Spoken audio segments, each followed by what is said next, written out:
Are your factory supervisors quiet quitting? I'm Greg Schenkel, President of Unique Training and Development and Frontline Leadership Systems, and today we need to address quiet quitting, but not in your team members, in your supervisors.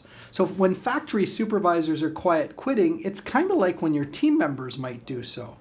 Now, the myth is that quiet quitting is simply people slacking off. And I suppose, it is slacking off, but it's not just random. It's actually on purpose and deliberate. So the fact is, quiet quitting isn't just about slacking off on the job. Usually it's an overall symptom of disengagement. So when people are engaged and motivated, they put lots of good energy and effort and enthusiasm into their work.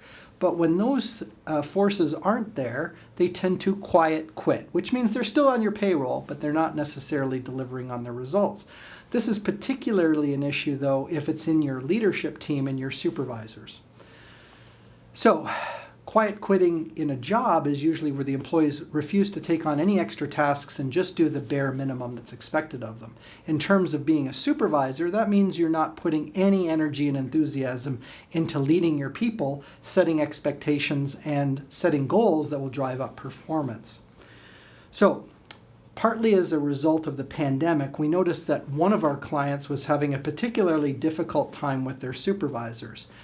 The senior managers felt the supervisors were slacking off and not doing their jobs. But when we dug deeper, we found that many of the supervisors were just burnt out, partly from the stress that was caused from the pandemic, partly from being understaffed and underappreciated.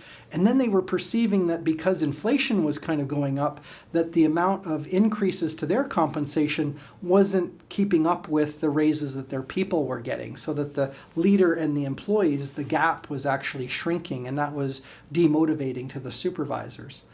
So instead of berating them, we encouraged the management team to focus on how to show the supervisors more appreciation, acknowledgement, and more support so that we could turn around how the supervisor felt that they were being treated, and they in turn would increase their capabilities and their efforts on the job.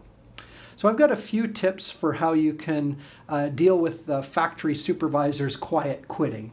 And tip number one is to dig deeper.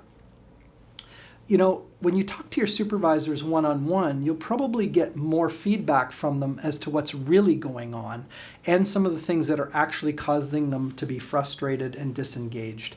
And once you identify some of those issues, then you can actually start focusing on turning them around. Remember, the goal here is not to make everything amazing instantly. It's to show people that you're making attempts to become more supportive and create a more positive environment where they can do their best and perform. What do they need to feel more supported? Find that out and deliver on it, and you'll have success. Tip number two is to stay positive. It's tempting to go negative and focus only on the things that aren't going well, and supervisors, just like any team member, get worn down with constant criticism and being told that what they're doing isn't good enough. So we need to create a sense of highlighting the gains that we're making as we're making things improve going forward, and that we're removing frustrations that can actually make the supervisors' lives easier and more effective. So focus and stay positive. The third tip is to focus on winning. Now, a focus on winning is different than avoiding losing, if you can understand the difference. So when we're just trying to whittle away at mistakes and errors, it's never as motivating as when we're focusing on achieving the results that we're going for.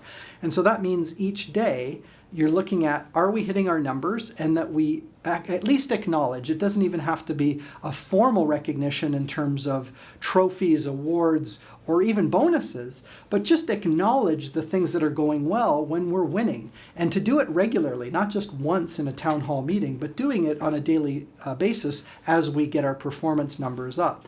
So once the supervisors see that management is paying attention to the good job that they're doing, they're going to do more of that, and they're going to continue that, and overall it's going to lift the morale and attitude so that your factory supervisors aren't quiet quitting, and therefore they're going to be creating a positive environment that lifts the productivity and the morale and attitude for the entire workplace. Now, Once you've addressed factory supervisors quiet quitting, you're going to recognize, hey, we need to invest in some of the other leadership skills because our leaders need these skills in today's competitive environment. And of course, that is where our frontline leadership comes into play.